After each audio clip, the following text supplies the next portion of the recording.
na fier mo bazo benga fier lo yenda kumba ina supa ya moto uchi donc malé na sana ba office de route malé benazo kende balongo chale rone ça ils ont répété na commune ya na commune ba papa tomba zobina papa kazadi oyo kito asa kobina oya ina wana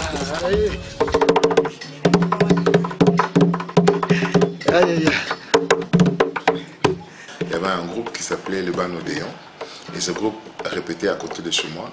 Je pouvais écouter leurs répétitions même à partir de la maison.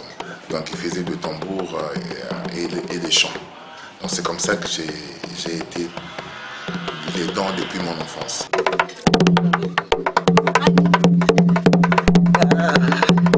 Vous avez sexy ça?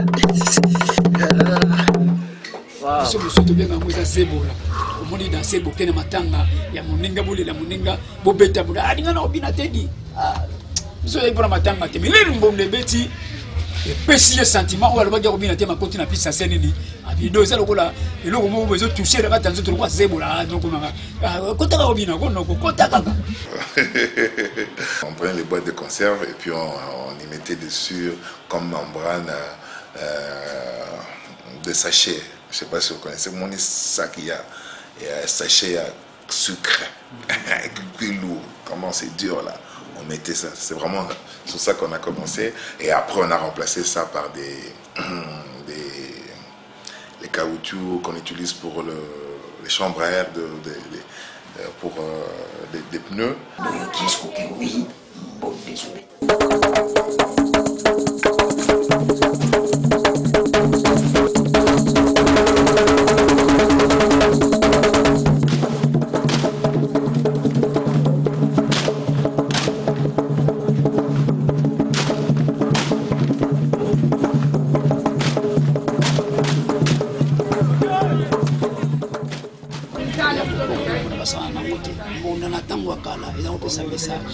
Message na ngole mto de tambra mbota to pamba bato basapuna yeba le somo te yebi mbona olande te mbola obeta ngo boko yoka azobeta ngo place ni abolande son na mo pepeti bo do même bondo za biso ay ba place donc mon edo pesa message na mboka tant obeta to batla zobina et na batu so la di tokela mboka na to yoka mbonda wana yesa nini et pesa message et so benga batu.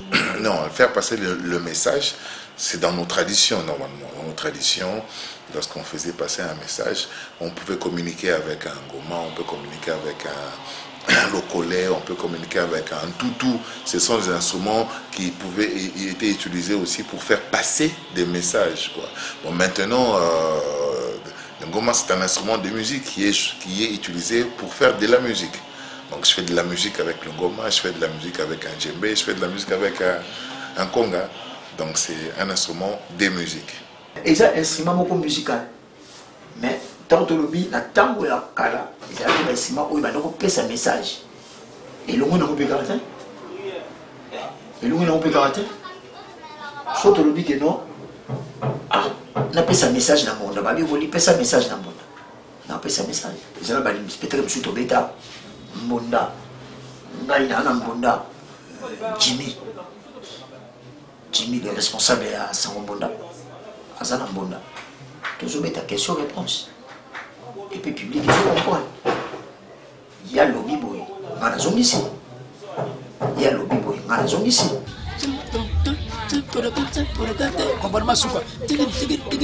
solo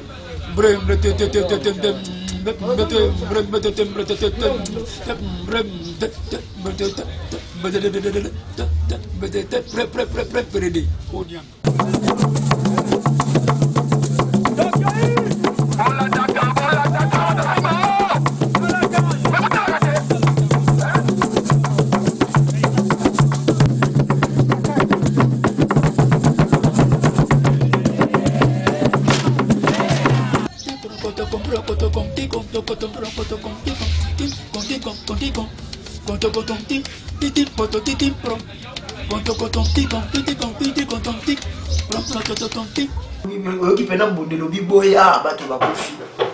Oyo comment? Oui. Oyo kalanga jona. Vous avez un rythme où vous souvenez de batopoke. Batopoke, topoke ezali danse oyo abengi lokola solo eza danse de guerrier eza na batechnique nango yango nangekeno ebeteli ya kala na ebeteli lelo echange eza na batechnique nango nayebi keno ntango olobi na ngai napesa message tozalaka na claqué toza na sec toza na aigu toza na grave ozomona so nalobi keno napesa message keno boya ye wana bon boya ye wana bon nakoboya ye wana nakobeta yango na grave soit nakobeta yango na claqué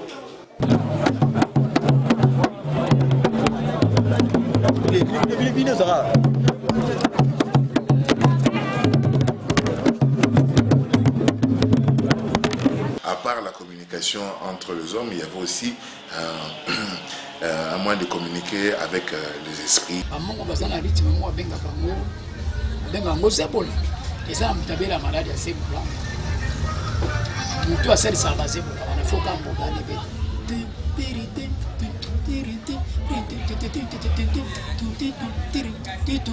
Lozali muto basesa malade ya Zebola eza na ngango aselisaka muto abela malade fo rythme ane beta pour malade ya salini et ba ndelo malade malade on comprend mais to éviter na kati ya rythme ane beta ka loko ni de maka c'est ni sala maka parce que tozala misuka si tozomona oui eloko ane ezali que non ba beti rythme songolo. On pouvait appeler un batteur de tam-tam ou un autre musicien pour qu'il puisse faire un morceau, entrer en contact avec l'esprit.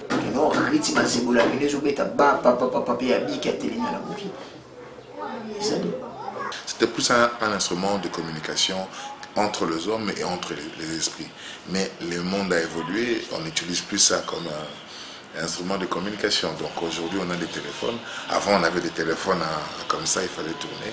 Aujourd'hui nous avons les Android avec la pointe du doigt. Donc les instruments ils ne servent plus comme moyen de communication. Aujourd'hui les instruments c'est instrument de musique quoi.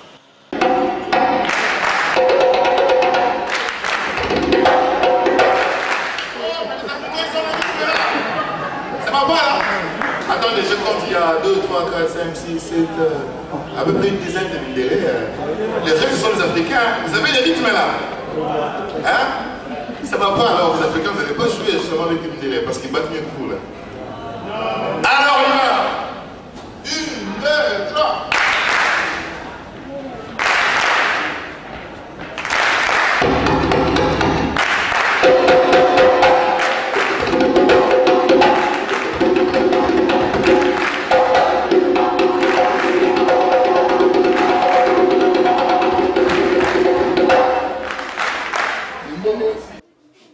Azui, Maïle Wane Painabiso, a sali à mot propre. Sali Kongas naïe propre. On l'a qu'à qu'on a facilité moto. La télé qu'à réglage. Il y a clé. Maman, quoi, il dit que non, papa, c'est bon. On l'a qui a madame Mitou Samane, je te mets Samaka. Luka moto, Luka net, c'est pour ça qu'on a pas payé, nous souhaitons qu'il n'a pas eu. Bouquet, Boubé, si nous avons awa moto, mon boulot. Les titans tous ceux qui na Belgique, tout le monde tous ceux qui na la Sanza. Ma conseil sur les tombés, tout senti pena ba entouré na pena boina ba gaz donc moto papier qui mati. Do faut luka pena donc qui mutu pena ba ndeko so. Mbonda o ba bengi tumba. Eza mona mondeli. Mona mondele eza mbonda ya réglage. Biso na bokoko na biso ba congolais. Tosala ka mbonda o to chauffeur na moto. To chauffeur na moto akosi de quoi soto kamati ndimbu. Ole bisaka mona mbro to mbro. Soto tchawana mona mondele ko betaka jamais. Non, c'est que moi je fais. Mais comme j'ai quand même un problème d'accordage d'un ngoma, je le remplace par le conga. Parce que le ngoma, c'est l'ancêtre de conga. Conga, c'est une continuité d'un ngoma. Lorsque nos cocos sont allés aux Amériques, hein, C'est comme ça qu'on a découvert ça. Donc normalement, Ngoma devait prendre vraiment la place majeure, mais comme j'ai un problème d'accordage, je remplace ça par le conga. Donc dans ce cas-là, le problème n'a été que non, il y a chauffer la moto. Même si que tout ça m'a passé pendant que la place n'a chauffé. Mais avantage n'a été pour soigner. Et comme ça ramène pas même chose tout ça à la télé ou les festival on veut couper ça son par exemple, il y a Congas. Quand je commençais à voyager, à sortir, j'ai vu les djembés à l'étranger, j'ai vu tout ça. J'ai dit, ah, mais ces gens-là ont valorisé leur instrument. Et moi, je vais travailler le ngoma, moi, je vais jouer sur le ngoma. Mais plus j'avançais, il y avait ce problème-là d'accordage qui me dérangeait. Alors, j'ai changé lentement. Je suis plus allé vers le conga, n'ayant pas trouvé vraiment encore la solution pour proposer un bon ngoma adapté pour moi. Aoki ma aime sous chauffer yango. Amora kebla. Ala mukara sous tongo. Na ina oliko sous carton. Almete ezate, anaki ne sema almete pour musala ya mbonda percussionniste omoni atandeki na lati na maboye. Soki naza na besoin ya instrument na ngana beta yango kaka nde na lati. Donc il aura massé carton. Là on ramasse carton. La poubelle n'a pas pour ne dire que ceux qui n'ont eu carton en été, n'a chauffé à moté et bêta bien dit. Il est venu chauffer bien. Après je suis à Congas. So chauffer sur bien ma casse après je suis à Bongo. Dès que ça bouille, aux yeux sur tout ça la jimba. Tout ça là il dans le jimba ça là on va mettre sur donc il quand même. Aux yeux au tien sous à changer au sous-son. Kaka même bon. Mais surtout le but na Congas tant on réglé le but que non papa ou accordé à Tikali. Standard quoi sur le logo mo ba c'était quelque chose on est qu'embé pour changer son. Mundela va sala mbunda d'abord azwa ile pa ya biso kaka bayimbo. Ndazwa maili wala ndazwi makasi ya kosala mona réglage. Yango le tuzobenga lelo tumba. Mais so to simbonda tumba, to simbonda oyo to beleli ke ba congolais basali na maboko na bango. Nambona mondele zaka différent. Mbona mondele ekotaka jamais ndembo. Monda biso ba yindo lokole ekotaka moto, to zi papier to pelisi, to tiango moto. D'abord to monter yango, aussi poso, au monter et là 4 jours 5 jours l'air aussi si yango et puis son yango aussi ndembo otier et go répondre. La façon de mettre la peau, hein, de clouer la peau, donc aussi c'est un sérieux problème par rapport à l'accordage. Donc pour le jouer, il faut le mettre à côté d'une source de chaleur, le feu ou que sais-je d'autre. Donc c'est quand même assez problématique. Moi je voudrais arriver à avoir un ngoma qui ne pose pas autant de problèmes dans l'accordage. Oh non, chauffer la moto, pourquoi pas citer? On a la cité les cas pas passionné. Tel mes amis ça na les instruments na donc na mona ba passionné. Bozo bossa na ke. Tozo bungisa culture na biso. To bossa na ke to bungisa culture na biso. Population culture na biso. Pour ndele soka ya moni wa oui. Afrique. Mais se représenter comme ça. Tout le kaka le instrument le tout le baka. Les instruments moko makoki ka représenter. Makoki ka représenter, il faut pena ou tirer. Outillage kaka. Les amboda moko ezelengi makasi za bi makasi. Donc yango moni ba église ba ki na ngoma ba lo ta carton. Yango local net. Akele kamba na commence.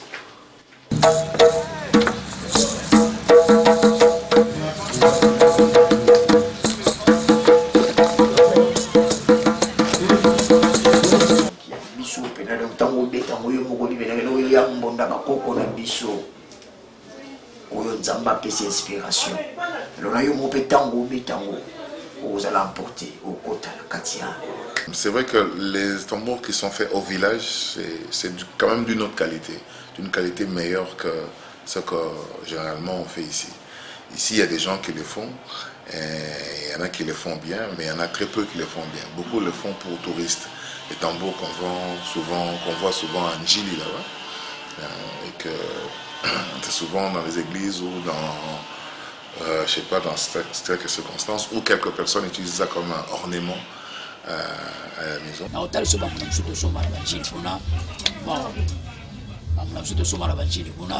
On se met on a soin bien. Les Royals, on a parlé peut-être de 4 mbonda. On a moko batira bien.